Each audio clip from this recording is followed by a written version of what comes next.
신실한 지도자들에 의해서 예루살렘 성전과 예루살렘 성벽을 건축하게 됩니다. 지금 이스라엘에 가면은 그 옛날 예루살렘 성전은 거의 다 무너지고 이제 한 귀퉁이에 그 벽이 한 켠 남아져 있습니다. 일명 통곡의 벽이라 그러고, 여러분들이 이렇게 가보셨거나 텔레비전을 보면은 그 앞에 사람들이 서서 머리에 뭐를 쓰고 이렇게 간절히 기도하면서 그 틈 사이에 자신들의 기도문을 이렇게 밀어넣는 것을 보셨을 텐데, 그 예루살렘 성전의 모든 시설이 다 무너지고 그 한쪽 귀퉁이에 벽이 남았다, 이런 이야기죠. 지금 이 성경에는 예루살렘 그 성을 둘러싼 성벽을 건축하는데 그저 그냥 돌멩이 쌓으면 되지 않겠는가, 그런 것이 아니라 이스라엘 백성들에게는 예루살렘이라고 하는 것은 하나님의 도성이었고 다윗의 도성이었고 하나님께서 함께 하심의 상징이었기 때문에 성전만이 아니라 성벽을 세우는 일도 아주 이스라엘 백성들에게는 다시금 우리가 하나님 중심으로 살겠다는 그런 다짐이었습니다. 자, 그렇게 성전 혹은 성벽을 세우면서 이스라엘 백성들이 이제 한 마음이 되려고 할 때에 그 한 마음이 되려고 하는 일들을 보면서 기뻐하는 그룹들이 있었겠죠. 야, 우리가 하나님께 정말 잘못했었다. 우리가 하나님께 우리가 크게 범죄했었다. 하나님 우리를 긍휼히 여겨 주십시오 하면서 그 하나님 중심으로 돌아오기를 기뻐하고 또 돌아오는 것을 감사하는 그런 그룹이 있었지만, 오늘 10절에 보면은 호론 사람 산발락과 종이었던 암몬 사람 도비아가 이스라엘 자손을 흥왕하게 하려는 사람이 왔다 함을 듣고 심히 근심하더라. 아니, 하나님을 섬기는 이스라엘 백성들이 하나님의 거룩한 나라를 흥왕하게 하고 또 이스라엘 자손들을 복되게 하는 일이 얼마나 즐겁겠습니까마는, 이런 하나님 관계에 굉장히 가치롭고 복되고 영광스러운 일에도 방해자들이 있다라고 하는 것을 보게 됩니다. 우리 밑으로 내려오셔서 19절을 읽습니다. 읽읍시다. 시작. 호론 사람 산발락과 종이었던 암몬 사람 도비아와 아라비아 사람 게셈이 이 말을 듣고 우리를 업신여기고 우리를 비웃어 이르되 너희가 하는 일이 무엇이냐, 너희가 왕을 배반하고자 하느냐 하기로, 무슨 말이냐 하면 예루살렘 성벽을 건축하고 이스라엘 백성들이 하나님을 경배하려고 하자 그 이스라엘이 이제 아수르와 바벨론의 포로로 잡혀가고 그 이후로 이제 메데 바사의 바벨론이 망하고 다시 또 바사가 메데까지 흡수해서 이렇게 세월이 변화하는 동안 이 자기들이 빼앗았던 땅을 누군가는 좀 통치해야 안 되겠습니까? 일본이 우리나라를 강제히 병합을 하고 그 다음에 일명 총독부에 별의별 사람들을 보내가지고 우리 조선을, 우리 대한민국을 일본 사람들이 통치했던 것처럼 일명 그 바벨론 사람들 또 메데바사의 그런 관리들이 와서 이스라엘을 좀 통치하고 있었던 것입니다. 그런데 정작 바사의 임금은 너희들이 가서 성전과 성벽을 건축해서 너희들의 신앙을 가지고 너희들이 살아라, 이렇게 허락을 해줬지만, 정작 예루살렘에서 그 나라의 녹을 먹고 있던 관리와 거기 빌붙어 있던 그룹들은 자기들이 뭘 하려고 했는데 갑자기 이스라엘 사람들이 들이닥쳐 가지고 다시금 자기들의 신 하나님을 경배하고 하나님을 이렇게 높이려고 하는 것을 보고 야유와 비아냥과 방해를 했다, 이런 이야기입니다. 그래서 정리하면 하나님의 도성에 하나님의 백성들이 잘못을 회개하고 하나님께 예배하고 그 다음에 임금조차 그것을 허락했음에도 불구하고 방해자가 있다. 자, 이런 내용입니다. 믿음의 길이 그렇지 않습니까? 우리가 믿음의 길을 이렇게 걸어갈 때 자신이 많이 잘못해가지고 하나님 앞에 꾸중을 입거나 혹은 자신이 하나님과의 관계가 어그러져서 하는 일에 제한이 발생했을 때 우리가 그것을 내가 잘못했구나 하고 이렇게 받을 여지가 뭐 좀 있지만은 내가 하는 일이 정당할 때 내가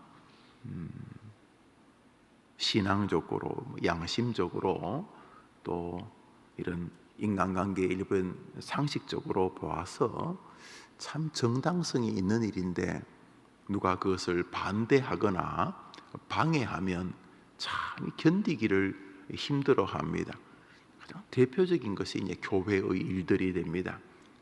뭐 교회 일한다고 누가 월급을 주는 것도 아니고 또 교회 일한다고 무슨 국가가 시상을 하는 것도 아니고 내가 다 믿음을 가지고 내 시간을 헌신해서 교회 일을 합니다.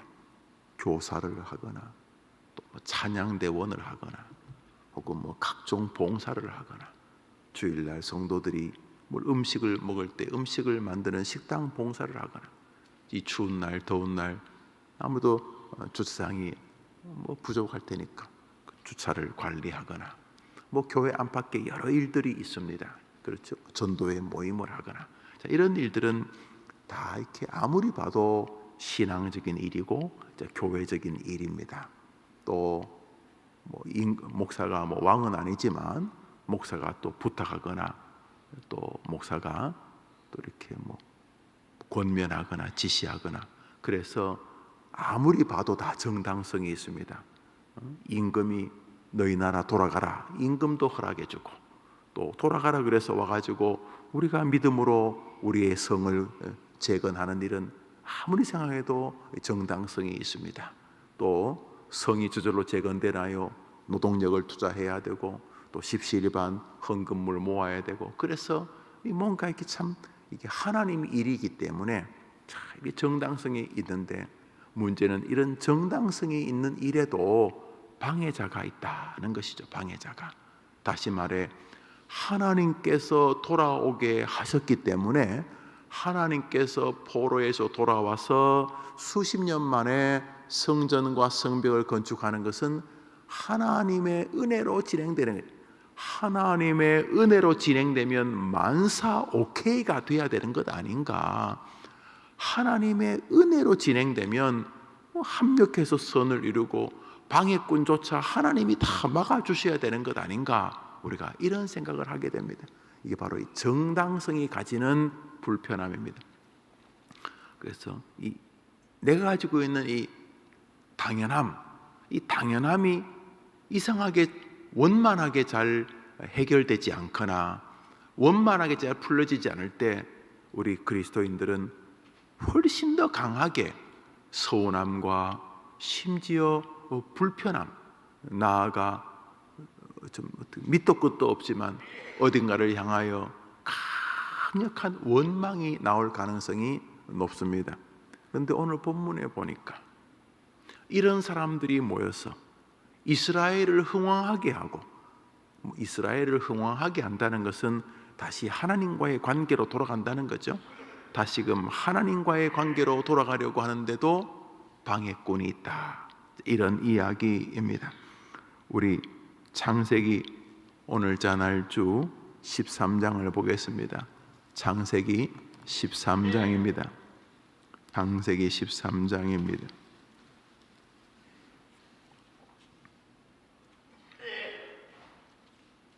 2절을 한 절 읽겠습니다.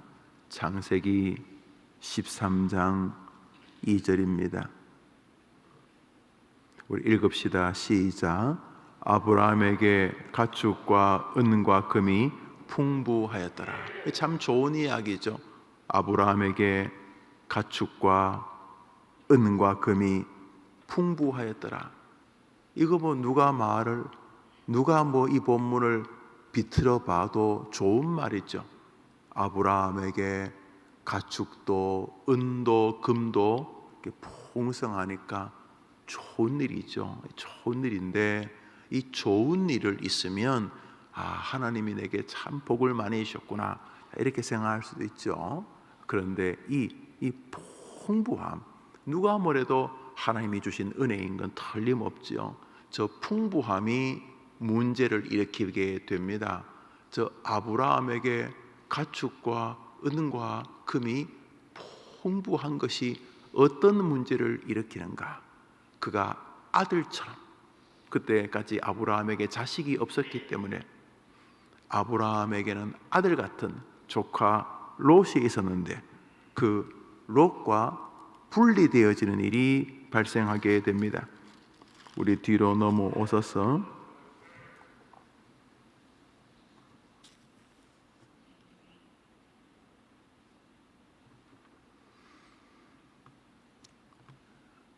우리 6절과 7절 두 절을 읽습니다. 6절과 7절 두 절 읽읍시다. 시작. 그 땅이 그들이 동거하기에 넉넉하지 못하였으니 이는 그들의 소유가 많아서 동거할 수 없었음이니라. 그러므로 아브라함의 가축의 목자와 롯의 가축의 목자가 서로 다투고 또 가나안 사람과 브리 사람도 그 땅에 거주하였는지라. 이 풍부함, 이 풍성함, 이 넉넉함, 이렇게 많음, 가득함, 이 풍성함이 주는 아브라함과 조카 롯, 그리고 그 풍성함을 보존하기 위한 목자들, 가축이나 이런 게 많으면 아브라함이 혼자 다 할 수 없을 것 아닙니까? 한두 마리야 그냥 끌고 채광곤 들고 동산에 가서 책 읽는 동안 소 한두 마리가 풀 떠먹게 할 수 있겠지만 소가 10,000마리, 양이 5,000마리 그러면 이게 아브라함 혼자 할 수 없는 거죠. 그래서 풍성함이 축복인데 그 풍성한 축복으로 인하여서 우리의 생에 다가올 수 있는 어려움을 우리는 오늘 본문에서 또 생각하게 됩니다. 그런 면에서 우리의 생각에 하나님이 풍성하게 부어주셨으면 그 풍성함이 계속 삶 전반에 긍정적인 일들만 맺어야 되지 않습니까? 그렇지 않다는 것을 알게 됩니다. 그런 면에서 우리는 믿음의 길을 걷는 동안 가장 감격스러운 순간에도 우리의 연약함이 표출될 수 있는 여지에 대하여서 계속 기도를 놓쳐서는 안 됩니다. 또 주의를 놓쳐서도 안 됩니다. 이렇게 선줄로 생각하는 자는 넘어질까 주의하라, 조심하라 라고 성경이 말하는 것은 우리의 믿음이 연약할 때에도 넘어질 수 있지만은 우리가 하는 일이 잘 될 때, 말 그대로 은과 금과 가축이 풍성할 때, 사람들이 아이고 우리 목사님 그럴 때, 아이고 우리 해림교회 정말 너무 좋다 그럴 때, 아이고 우리 집안 너무너무 잘 된다 그럴 때, 모든 사람이 당신 참 훌륭하다고 박수칠 때 우리들은 오늘 이 본문들을 기억해야 하는 것입니다. 모든 것이 잘 될 때 위기도 다가오지만은, 모든 것이 잘 될 때 고난도 다가오지만은, 내 인생의 사람들이 다 좋아할 때 고난도 다가오고, 영적으로 참 좋을 때도 여전히 방해꾼 사단은 쉬지 않는다는 것을 우리는 알아야 하는 것입니다. 사실은 고난의 시절에 믿음이 파손하는 것보다 잘 될 때 믿음이 파손하기가 쉽습니다. 글쎄요, 교회에서 무슨 큰 직분이 의미가 있는지는 모르겠습니다만 다 봉사의 직분인데, 집사님일 때는 보이지 않던 교만이라고 해야 되나요? 좋게 말하면 담대함이지만 나쁘게 말하면 아주 온전치 못한 태도들이 장로님이 되면서, 목사님이 되면서, 권사님이 되면서, 한 부서의 책임자가 되면서 초신자 때는 절대로 없던, 아무리 생각해도 기독교적일 수 없는 그런 괴물 같은 습성들이 교회의 중직자들에게 나타날 가능성이 늘 있습니다. 누구나 그렇습니다. 전도사님, 부목사님이 때는 잘 보이지 않던 그 독특한, 글쎄요, 담대함이라고 도저히 설명할 수 없는 교만함이 담임 목사가 되었을 때 나타날 수 있는 여지 같은 것입니다. 평신도로 이제 막 신앙생활을 시작한 초신자들이 교회에 긴장이나 불화를 일으키는 것을 저는 이 나이만큼 교회 생활하면서 거의 본 적이 없습니다. 초신자들이 교회에 문제를 일으키는 것은 뭐 남자 화장실과 여자 화장실을 좀 헷갈려 하는 거, 뭐 그런 정도? 교회에서 쓰지 않는 용어를 좀 쓰는 정도? 그렇지만 그런 것이 교회를 분란으로 일으키지는 않습니다. 많은 교회들은 교회 생활을 오래 한 사람들, 이제 막 등록한 사람보다 10배쯤 성경을 더 많이 읽은 사람들, 거의 1000배쯤 설교를 더 많이 들은 사람들, 한 부서에 이름도 빛도 없이 섬기기보다는 부서의 책임자가 되어 있는 사람들이 1000배, 10,000배 더 교회를 분쟁과 분란과 다툼으로 몰아갈 여지가 있게 됩니다. 왜요? 신앙이나 경험이 풍성해진 것입니다. 신앙을 가축이라고 생각해 볼까요? 신앙, 가축과 은과 금이 풍성해져 갑니다. 아주 넉넉해져 갑니다. 그 넉넉해져 감은 같은 친척과 같은 마음을 가지고 같이 출발한 믿음의 동지 롯과의 삶도 분쟁으로 만들어갈 여지가 있게 됩니다. 그래서 우리는 믿음의 생활에서 우리가 이렇게 참 좋은 상황에도 어려움이 발생한다는 것을 신앙적으로 대비해야 될 뿐만 아니라 동시에 우리의 마음 안에 이렇게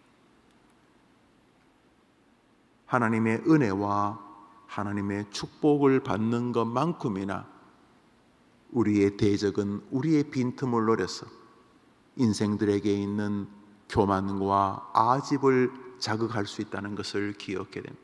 그래서 우리가 이 땅에서 우리의 숙제를 마감하는 그날까지 우리는 계속 하나님과의 관계를 돌아보아야 하는 것입니다.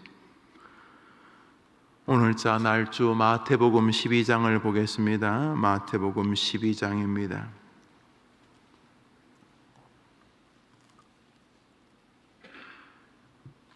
22절부터 24절까지 보겠습니다. 읽읍시다. 시작.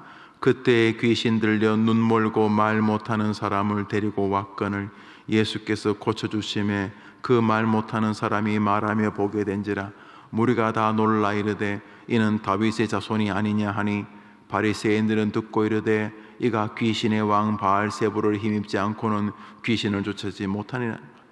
예수님께서 이 말 못하는 사람을 고쳐주었습니다. 그냥 에스라나 느헤미야 수준이 아니고 우리 구주 예수님께서 하나님의 능력 안에서 하나님의 역사로 말하지 못하는 자의 혀를 열어 그가 말하게 되었을 때 그와 10년, 20년, 30년 함께 살던 그 가족들, 그를 알던 사람들이 너무나 놀라지 않았겠습니까? 와, 예수님 만세, 예수님이 말씀하시는 하나님 만세, 이렇게 해야 정상이죠. 그런데 그 일련의 그룹들은 그 사람이 말하게 되자 갑자기 밑도 끝도 없이 이스라엘 사람들의 대적이었던 우상 중에 하나인 바알세불, 그러니까 듣도 못한 달걀 귀신, 아니 거기 왜 달걀 귀신이 나옵니까? 야, 예수님 위대하십니다.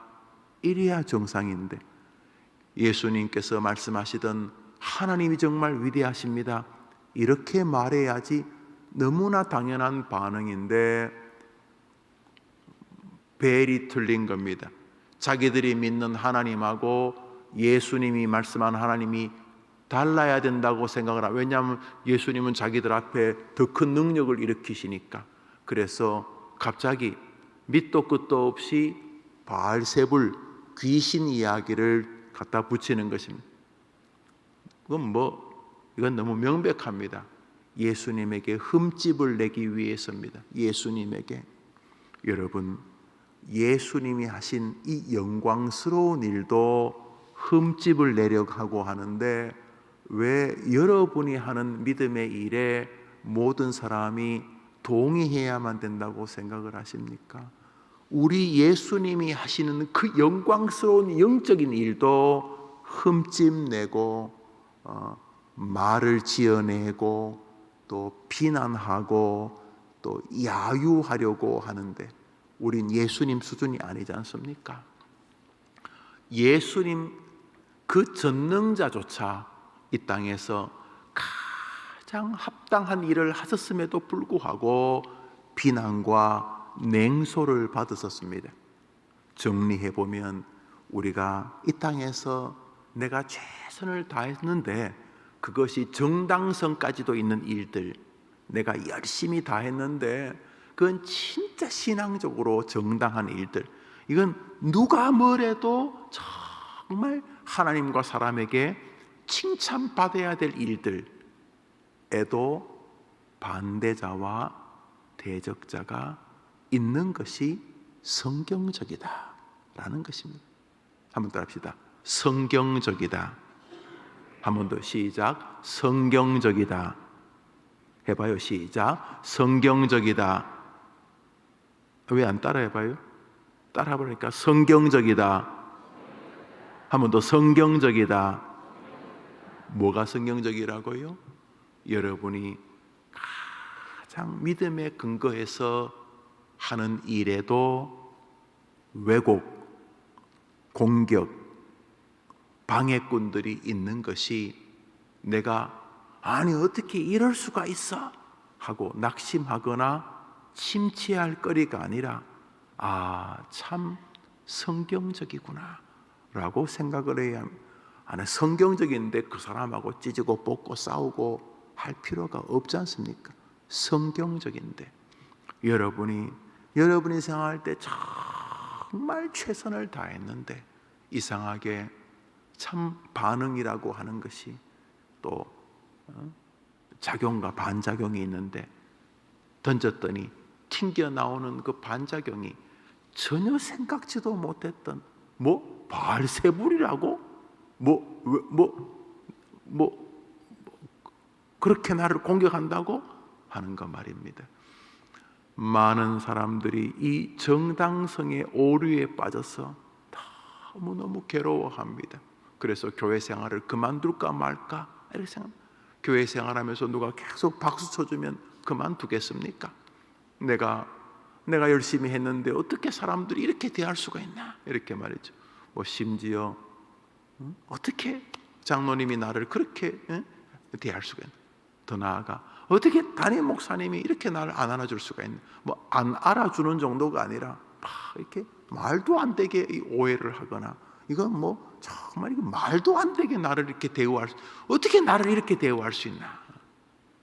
이렇게 대우할 수 있다. 그것이 오늘 날주에서 우리가 상고하게 되는 진리 중에 하나입니다. 우리 한 장 더 보겠습니다. 오늘자 날주 사도행전 12장입니다. 사도행전 12장입니다.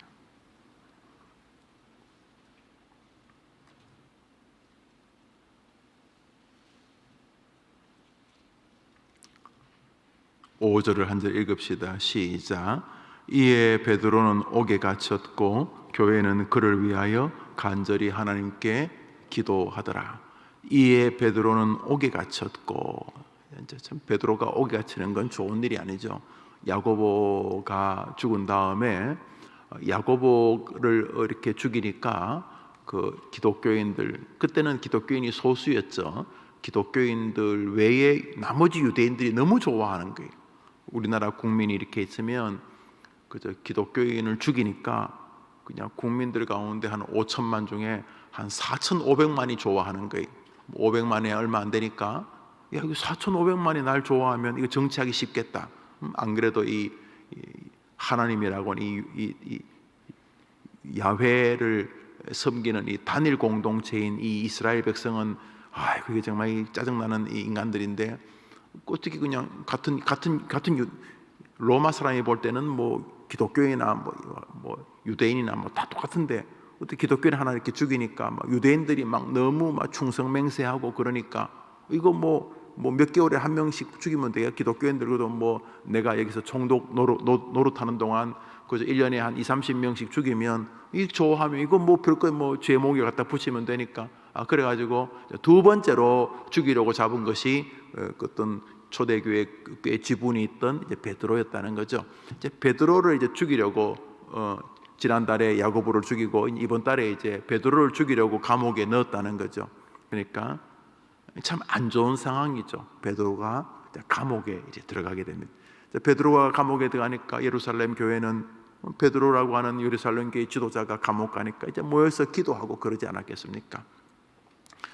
오늘 여러분들에게 잠시 이렇게 말씀을 전해드린 그 좋은 일이 벌어졌을 때, 신앙적으로 정당성이 있는 일을 할 때 반대자들이 있을 것을 늘 마음에 두고 살아야 된다.